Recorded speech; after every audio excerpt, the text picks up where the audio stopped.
How many great ideas are languishing in IT development backlogs right now? It's a bottleneck and a serious impediment to innovation. But what if you didn't need a professional software developer to build that app you're convinced could be a game changer? What if your team could do it on your own, quickly, easily, and effectively? Welcome to Citizen Development. When it comes down to it, this is a movement that has the possibility to empower a large number of people, but it all really starts with education. So it's really about making people feel like this is not something that's here to take their job. It's something that's actually an opportunity for them as employees, but also personally. The world is changing fast, and every day, project professionals are turning ideas into reality, delivering value to their organizations and society as a whole. On Projectified, we'll help you stay on top of the trends and see what's ahead for the project economy and your career. This is Projectified. I'm Steve Hendershot. We all know the world practically runs on software these days, propelled forward by a constant stream of new programs. But do you know how many of those apps are built by people with resumes that don't include mastery of JavaScript or Ruby on Rails?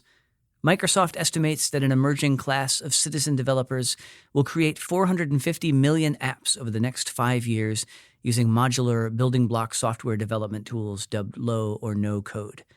So low code is hot, and it's demonstrating vast potential as a tool that can help teams deliver projects in a more effective, efficient manner. You can probably also guess at some of the objections, many of which center on the risks of non-IT professionals jumping into the action. PMI recently announced a plan to bridge that gap by injecting governance into the citizen development landscape, providing resources, training, and a certification program. You can learn more about PMI's citizen development offerings at pmi.org/citizen-developer. Despite the potential, citizen development remains an overlooked opportunity for innovation. According to PMI research, only 21% of project professionals have some level of familiarity with the idea. So on Projectified today, we'll take a broader look at the movement, both to see how it can help companies more easily build useful software and to look at how it can best be incorporated into project teams. Our sponsor for this episode is pmtraining.com. From live virtual classes to online courses available on demand, PM Training equips students to earn PMI certifications, including the Project Management Professional, or PMP. And Projectified listeners are eligible for discounts of up to $400 per class. Just enter the link pmtraining.com/podcast. Now we'll turn to Arjun Jamnadass, a managing director at FTI Consulting in London. Arjun spoke to Projectified's Hannah Schmidt about how citizen development can add value and versatility.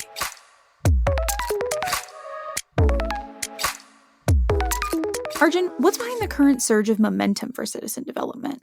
We've reached a point of critical mass. The technology that enables citizen development has matured to such a point that more and more people than ever before, can actually become a citizen developer to turn their ideas into apps. The barriers to entry have fallen massively, and the platforms are becoming ever more intuitive.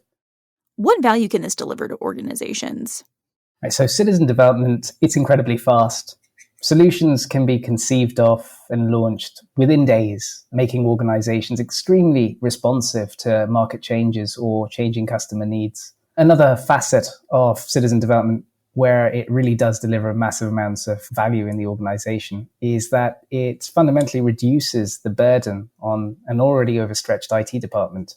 So business users can now address their own needs and their own customers' needs directly without having to resort to making a request from the IT department and, having to wait to see whether the IT department actually have the bandwidth to address that need. So it allows them to react fast, but it also allows them to take on a lot of the heavy lifting that previously would have fallen on the laps of the IT department. The final point around that is that solutions are typically going to be of much higher quality, a lot more relevant to the specific need. Gone are the days when project teams, business users need to translate requirements to a different team and hope that they've fully understood exactly what they want. Solutions are actually built by the people who actually need them. How can citizen development change how teams deliver projects as well as how project teams are structured overall?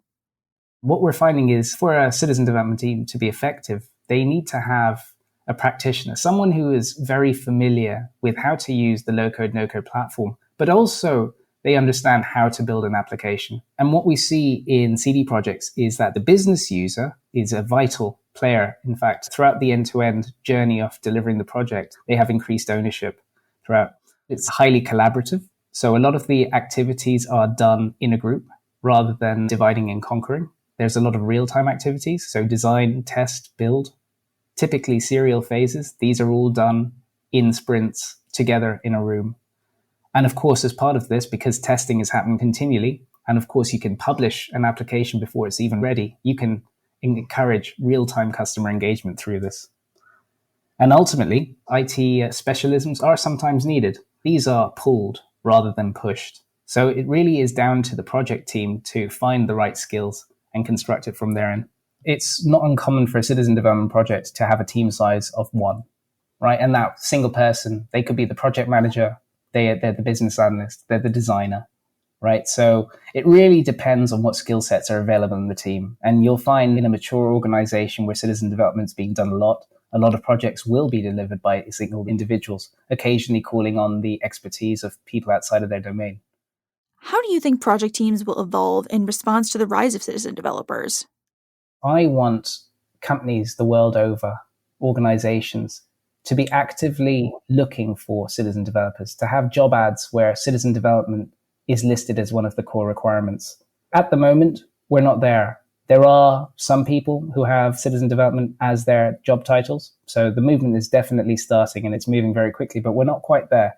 I would like companies to specifically say, we need citizen developers. They're actually going in for a concerted citizen development strategy. I think at the moment, there's still a bit of clarifying, right? There's still a bit of apprehension about diving in. I really feel that the future is citizen development is well recognized as a new form, a new strain of project delivery. It is a hyper-agile approach for different types of use cases. It operates in a different frequency, effectively. It's another tool in your delivery arsenal. In some cases, it's going to be the right approach. In other cases, the traditional approaches are going to be better. But it's something that should be in every organization's delivery arsenal, right? Not least because you are able to tap into the combined innovative potential of your entire employee base rather than just the IT department. Imagine what that looks like.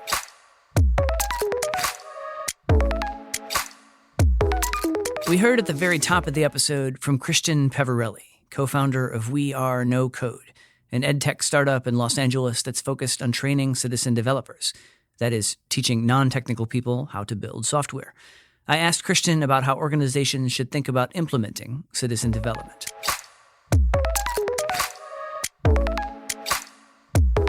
Let's imagine that we're in an organization that has a full-time development function as well. Is there a best practice or a way that you advise organizations to think about when to empower the non-technical people versus the sorts of things that are best left in the hands of the actual developers for maximum flexibility and so on? Yeah, that's a great question.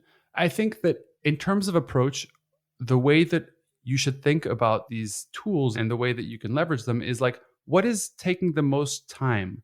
What is costing the most? I would say it's really about identifying the internal problems first and then figuring out how these tools can be set up to be able to solve those problems. I'm really into kind of not focusing too much on the technology side until we focus in on the goal. Because I think too many people at the moment are talking about no-code platforms, low-code platforms, automation, all of this, and what's possible. But then the bigger question is actually, what is the end goal? What is the problem you're currently having? Instead of being like, oh, here are the possibilities, let's use them. It's like, what's the biggest problem? What's the biggest roadblock?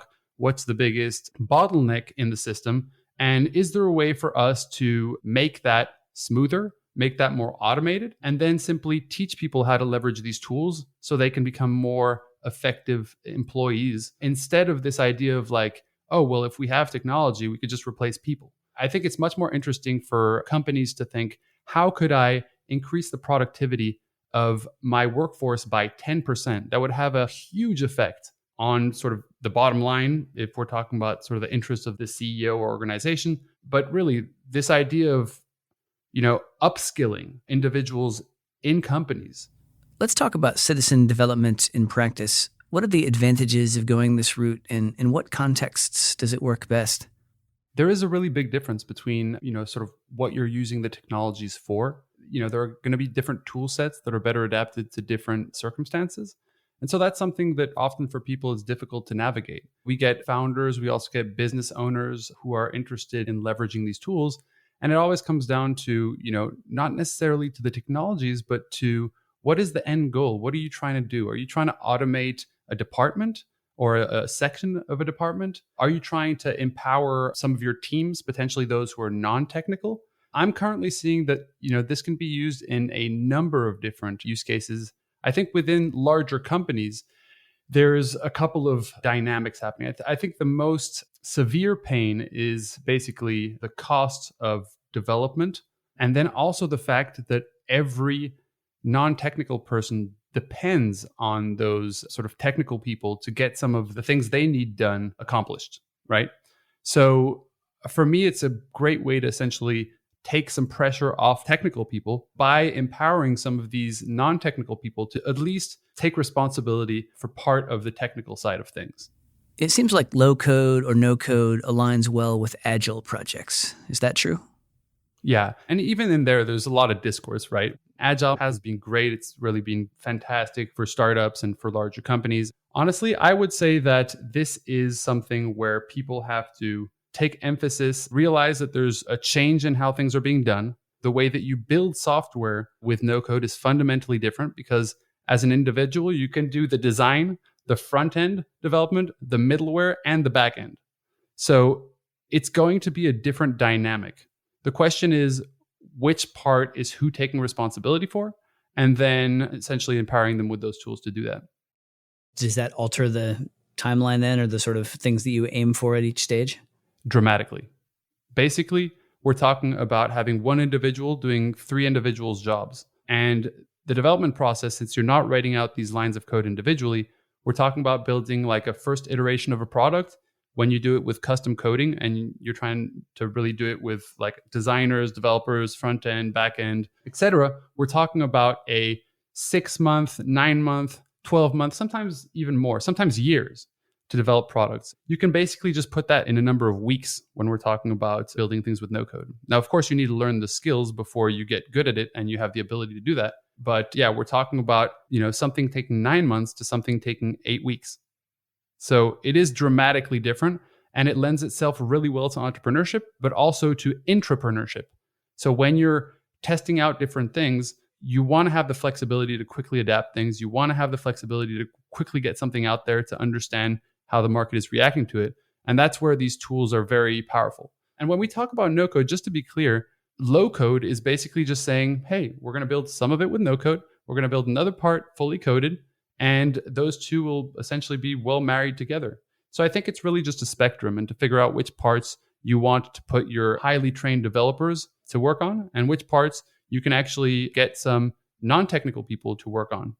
If you're a project leader, team leader, even a more senior executive, how do you structure your organization in a way that harmonizes the use of low code, no code modules with the full-time developer team, just to make sure that everyone sort of is able to push in the same direction and that sort of purely technical, classical software team can work alongside the way that you've empowered other folks to use low code, no code solutions?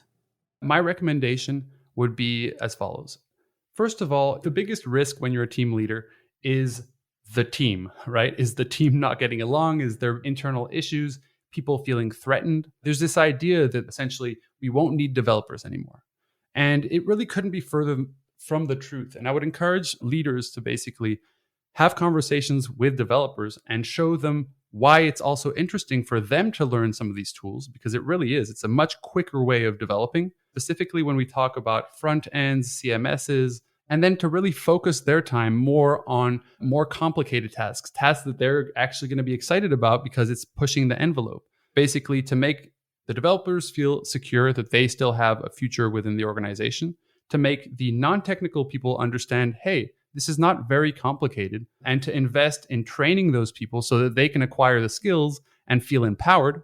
Internally, for leaders, it's more about figuring out what the goals are, figuring out what the current problems are, being transparent with the teams in terms of how this is going to go down, and then to really invest in training your teams so that you can get more results. It really comes down to people. The technology is just a means to an end.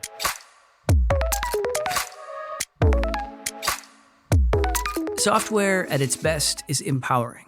It helps us accomplish amazing, innovative things with speed and ease that would take a whole lot longer otherwise, often removing gatekeepers and middlemen in the bargain. Now, with citizen development, we're seeing that classic sort of tech disruption come for software development itself, by equipping teams to build their own tools, and in so doing, to tailor them to their specific needs. It feels like the software revolution is about to come full circle, and that's a good thing. Thanks again to our sponsor, pmtraining.com. From live virtual classes to online courses available on demand, PM Training equips students to earn PMI certifications, including the Project Management Professional, or PMP. And Projectified listeners are eligible for discounts of up to $400 per class. Just enter the link pmtraining.com/podcast. Thanks for listening to Projectified. If you like what you heard, please subscribe to the show and leave a rating or review. We'd love your feedback. To hear more episodes of Projectified, visit Apple Podcasts, Google Play Music, Stitcher, Spotify, or SoundCloud, or head to pmi.org/podcast.